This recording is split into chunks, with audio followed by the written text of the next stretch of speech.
Good day, everyone. Welcome to another episode of Mom Mom and and Son Son Podcast. Podcast. This is Rose Franz Fausto, the mom, also known as FQ Mom. And Anton Falso the Son. So we're back. It is August. It is a new month. Yes. And we're back with another episode. It's been a month since we um, made an episode again together for the Mom and Son Podcast. We talked about how we'll be doing different things, doing some more individual stuff, focusing a little more on that.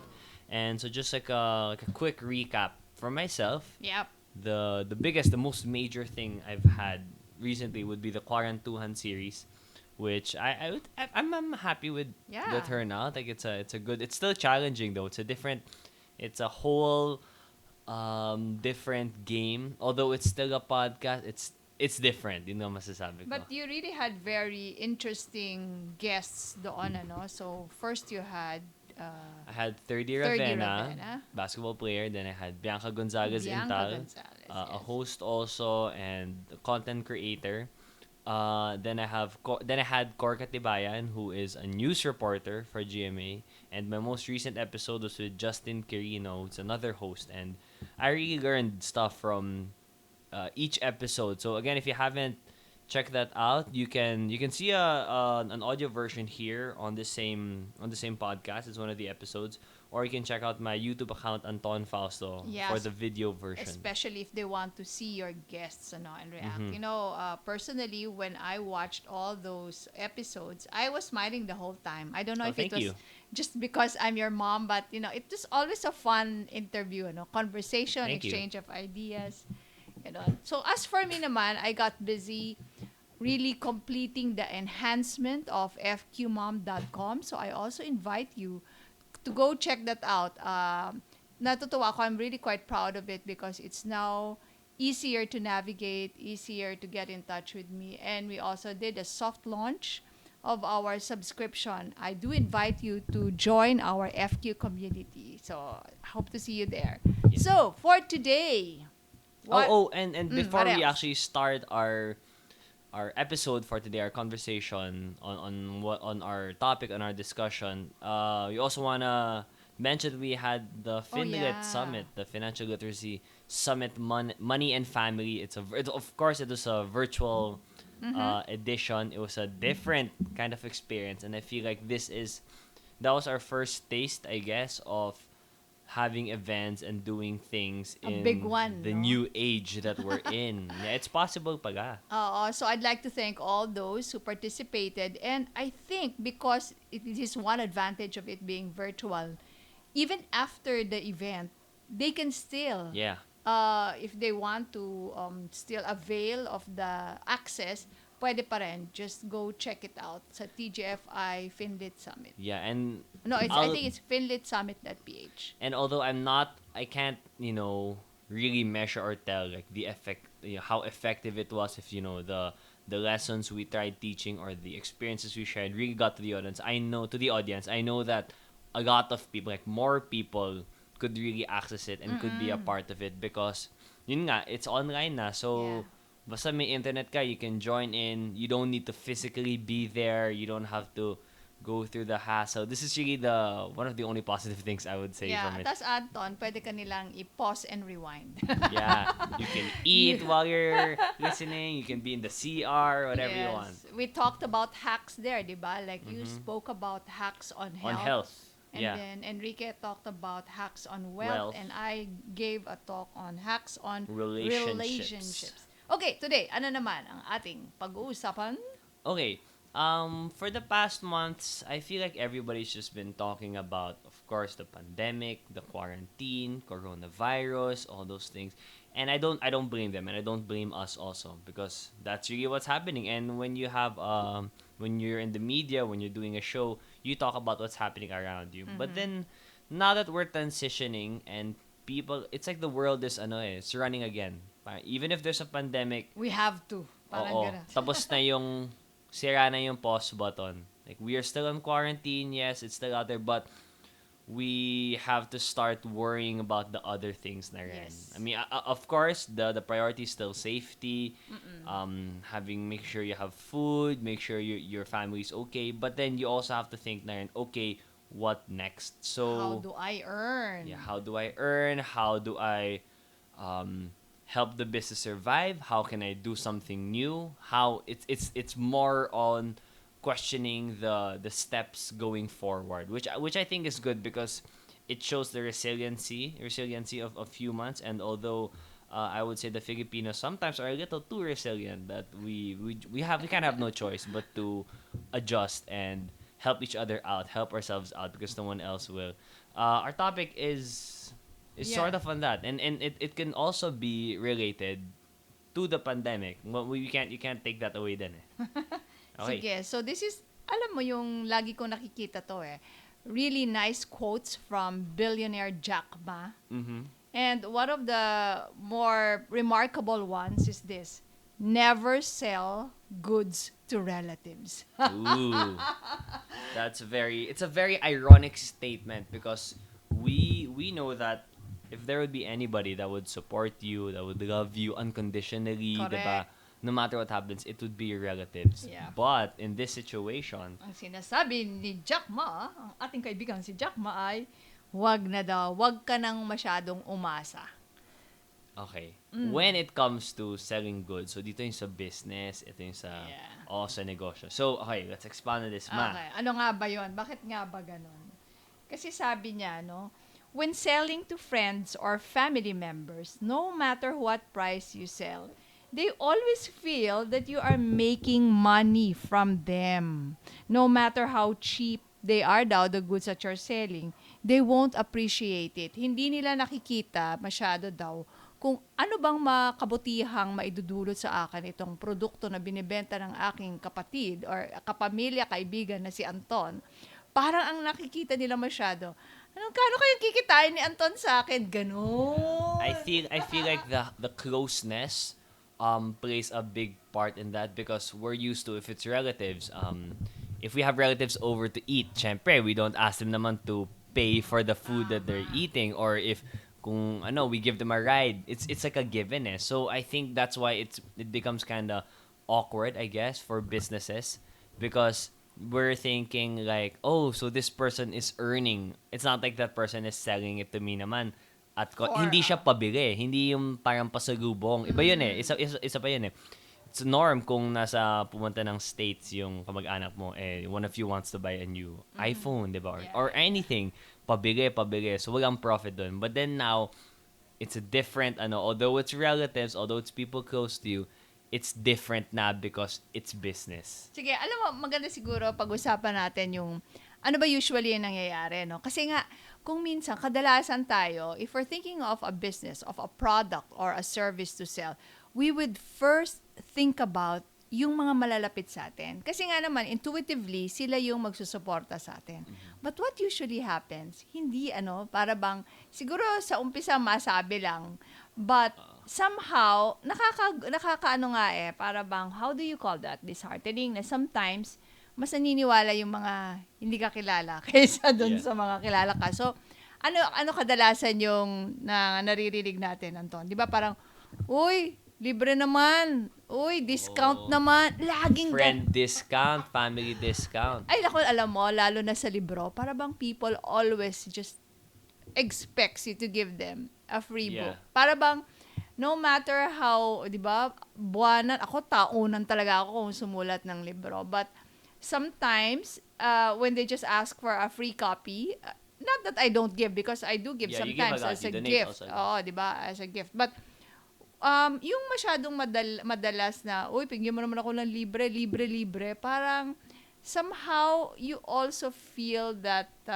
hindi masyado na-appreciate yung value nung ginawa mo, no? So, that goes for other products also. But I just point that out na ngayon nga, it's a book kasi, alam mo yung libro, I just got off writing my book too right now. Talagang mega, sobrang effort yun. And I think connected to what you're writing about, when you talk about money, people have to understand that it's more of a behavioral thing. Eh. Yes. So when we talk, I remember seeing a post na, how come when you want to watch your favorite artist in a concert or buy their merch, you're gonna spend thousands of pesos. Like I also know that. Like if Chance the Rapper comes here, You I'm did. gonna spend for him. But then if I have a friend who has a show and then you're gonna think about it muna eh. Na parang, it won't be like okay, because I wanna watch Chance the Rapper, I'm gonna pay kagad. It's a behavioral thing. It's more of like, oh, I'm hanging out with my friend, but I have to pay now, bigla. Yun. So you have to make that distinction between it's business time, like a business mindset. You're helping that person's business grow, and um, oh, we're just friends hanging out. And I think it's important also to point out that our background, you and me, mama, when we have friends, you also teach us this, and I try to live by this. Don't ask for discounts. I think also Yes. because I'm a host and I kind of want sana if people are gonna get me for like, oh, their company needs a host, ganyan. Wala nang masyadong friend discount. But then of course, if it's for me it's if it's a really good person, a really good friend's wedding, or Yes. one of my closest friends, Alan Stan, his younger sister had a debut. Okay, I'm the one who wants it to be free. Free. Yeah, Free, it yeah. has to come from. But it's this Yes, thing eh. yes. It has to come from me. It has to come from the service or the product provider na siya yung gusto manlibre na lang instead of tatanungin siya na, ay, pwede libre na lang yung trabaho mo. Dun. So siguro it's more of when do you ask for a discount? Hindi na rin dapat siguro masyado ng para lang makadiskwento ka kasi kilala mo. Pero if your budget is not enough, 'di ba? So kung talagang ganito lang yung budget mo, or if you feel that the service of your friend or family is not worth that, then you can probably ask, no? Pero yung basta lang for the sake of asking for a discount. So, siguro basahin natin yung mga ibang mga quotes pa by Jack Ma about this matter. So, sabi rin niya, in sales, the first person who believes you are strangers. Friends will be the ones who watch you. O, titignan ka lang nila. Even your best friends will be far away from you. And, sakit nito the family will look down on you. Oh, yung I don't super understand the last line though. I don't feel like na it's a look down. I haven't experienced it naman at Because least. maybe we don't look down on you. Yeah, Pero yeah. baka siguro, sa marami to nangyayari. Oh, ano ba naman yun? Parang ano ba naman kalokohan na naman yung ginagawa. Kung minsan may mga ganong put downs okay, eh. okay. Maniwala ka dyan. And you know why? Maganda to, i-discuss natin. Kasi, pati si Jesus. Pati si Jesus, di ba? Why is the prophet not accepted in his own hometown? Yeah. Alam mo siguro, nangyayari yon dahil kung nakita ka nilang bata ka pa, sa Tagalog would say, uhugin ka pa. You know what that is? Please explain. Uhug! Uhug is your sipon. Okay. So, di ba? So sipon ka pa? Hindi, uhugin, meaning to say, syempre kung sinisipon ka, yung mga bata kasing, yung mga dugyot-dugyutan. Lagi Di ba yung mga kids that would always play around, masyado na bang luma itong usaping ito? Yung expression na yan. Just please explain. So when the kids would really be, nung araw kasi more active ang mga kabataan eh. So takbo-takbo lang yan sa kalye, ang dungis-dungisan nila. Kung sinisipon, tumutuloy yung uhog. So they are called uhugin. Okay. It's just a term. Okay. So anyway, going back. So maybe because it's hard for you to be, like for example, the prophet nga, no? To be believed by those who saw you grow up because they saw you when you were not yet that great prophet. So, maybe merong dissonance, merong hirap sila sa mind nila. How can I believe this guy who used to be just a little kid who would just run around, uhugin, dugyot-dugyot, and now he's talking to me about how to live my life? Parang ganun siguro. If you compare that to those who just encounter, yung strangers nga na sinasabi ni Jack Ma, who will be your first customers, they just saw you when you were already all of this wisdom and experience, knowledge, and now you're helping others. So yun na yung image nila sa'yo. It's easier for them to believe what you're saying. And to give a personal experience on that.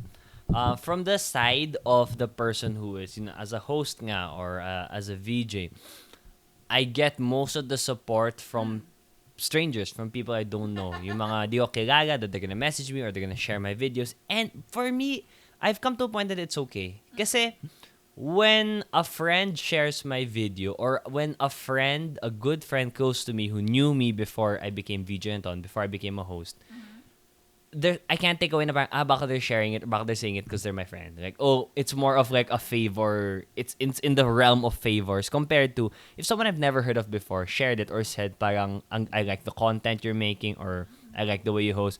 I know that it's true. And for me personally, nahihiya na rin ako sometimes. Like, I don't always ask them to share Okay. kasi friends eh. So Baka parang, hindi ka lang baka hindi ka lang mahindian. oo, Even if may they konting don't believe. ganon. Okay. Yeah, yeah. So, ano yun parang dun sa other side naman yan. But, we are not saying naman that, especially for our experience, we do have family and friends who are very supportive, who would be the first one to like what we're posting, our pages, etc. And would also help us. Like, for example, di ba si Monchi would always help Marty.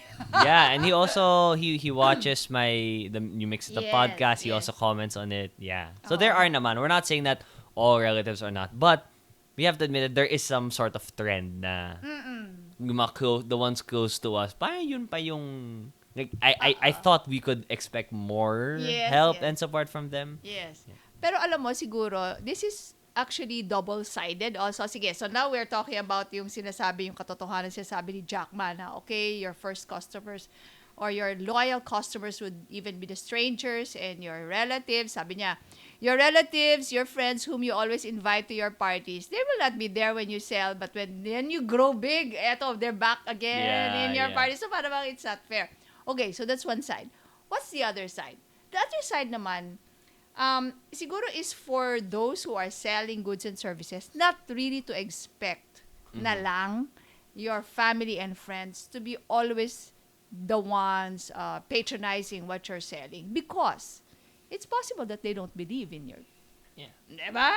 So tandaan din natin yon. Gusto ko nga that when we discuss, we always take the two sides, ano? Kasi there are always Two sides. two or more. So, siguro, wag na lang masyadong ma-hurt na, oy, bakit buti pa yung strangers, ganyan. Ito, hindi naniniwala. Kasi it's also possible na hindi nga niya type. And you cannot impose, di ba? You cannot force them to like what you're selling, what products you're selling, what service you're selling. And I think another perspective I could add to this is that a business can't be successful, or it can't thrive based on favors lang. Like, it can't be. Very good You point. also, it's sad that we don't get as much support as we would want from the ones close to us. But a business isn't gonna succeed on that. You need the strangers, the people you don't know, to support the business. If people use the example na, if you want parang buying food from your good friend, you wouldn't do that. But then, if you're gonna go out, if you're gonna eat in Jollibee, and you're gonna spend kaagad, ano bang kinalaman ng mga ni Tony Tan Kakyong sa'yo? But at the same time, that's the reason why Jollibee is successful, because people like you, because strangers like we you do, buy it. yeah. Yeah, so we can't, although it kind of sucks nga na sana there's more support from our friends, ganun. We shouldn't rely on this. Yes. Yun. That's a very good point, actually. So, when you're planning your next business, your next source of income, wag masyadong doon ang tawag mo dito, don't assume that don't always count on your family and friends to be your patrons, kasi it will not flourish, it will not be sustained. Yeah, and expectation setting na lang din. Although that's the reality, I wanna encourage sana that people to, make it your default not to ask for discounts. Unless kailangan mo naman, di ba? Na parang, or gets what, like, you don't have that much of a budget, so you go to your friend na lang kasi baka you can get a discount there. But kung kaya naman, make it the norm na, kasi there are times then that friends would be the one to offer it na, Yes, that's gusto mo ng right. discount. But Oo. I think it would be a good gesture also, especially to those starting out. Ito talaga, the ones starting out, the ones who are trying to figure it out, especially during this time na people are forced to do new things. People who lost their jobs are trying to, people are kind of forced into a more entrepreneurial mindset. Yes. Be the one to offer na, no, I'll pay full price, or, do you need me to share? Or, try to be that. I guess it would be one of the things that we could do to help each other out, although we can't like physically be with each other pa rin, maybe through this like financial support, and it's not, and the thing that's good about it, it's not a dole out there. You're not donating to them. Yes. If you're if you're buying their products, if you're sharing it, that's, I would say that is the one of the best ways to help each other out during a pandemic. And siguro share ko lang to kasi nga FQ mom, FQ report tip ako, no? Because I also had that default reaction ko yan to ask for discount before. But when I would learn about and realize that, grabe, mahihinga pa ang discount dun sa nagtitinda ng mais, kunyari sa Katipunan, di ba? Oo nga. So parang, ano na lang yun kicks mo na lang yun Yung, alam mo, kasi naman, let's be honest about it. It really feels good if we get a good bargain. Yeah, or if you one up parang the norm kung natago mo. Yes, Yeah, kasi yung nga, system. so ganyan yung pakiramdaman natin. Parang the way we think Yeah. it's a zero-sum game, na kung ano yung nag-gain mo, na-lose nung kabila. For example, quick lang again, Jollibee, if I buy a Yum Burger, pero biglang dalawang patty, for example, parang by accident, dalawa yung patty, I'm gonna be like, wow! Yeah. Although, like, I could say I could really afford to just buy another burger, but the feeling is different. Oo. So, dapat pag gano'n, isoli nyo, ha? Kung nagkamali, kasi aabunuan yan ni sales lady, kawawa naman. So going back, so, siguro this was, I don't know how many years ago, medyo matagal na rin. And then I realized, sandali, natutuwa ako, naka-discount ako ng 10 pesos. Kawawa naman yung vendor. Yung 10 pesos na gain ko, grabe, ang konti lang ng effect nun sa akin if ever I would feel it, kaysa dun sa kung binigay ko na lang dun sa nagtitinda ng mais sa Katipunan. So, since I realized that wag na, wala na, lalo na from the small vendors, tentanan na yung mga pa-discount. So, pero we are not saying that you should stop asking for discount, but you just have to be reasonable. And Yes. if you want to show your support and love to your family and friends who are starting out something right now, wag na ho kayong humingi ng discount. Yeah, so going back to what Jack Ma said about not selling to your relatives, it is the norm. That's what's happening now. But again, money spending, the relationship with money is a behavior thing. So we're here to encourage that, especially in this time, again, repeating what I said a while ago, let's help each other out, especially those who are starting out and trying something new, trying to make a living. Yes, and of course, also a reminder to appreciate our stranger customers and also our family and friends customers. That's right. So it's this is our August episode. The next time we're gonna have it, it's gonna be near your birthday na, Ma, in September, and hopefully there's gonna be real recoveries. We saw that there's a spike, a quote unquote spike in the recoveries in the COVID cases. So we hope that there's gonna be real recoveries, real progress by next month. Okay, so thank you very much for joining us and see you again next month. All right, so thank you again for listening to this episode of Mom and Son Podcast. This has been Rose Fres Fausto, the mom, also known as FQ Mom. And Anton Fausto the son. We'll see you guys again next month. Bye. Bye.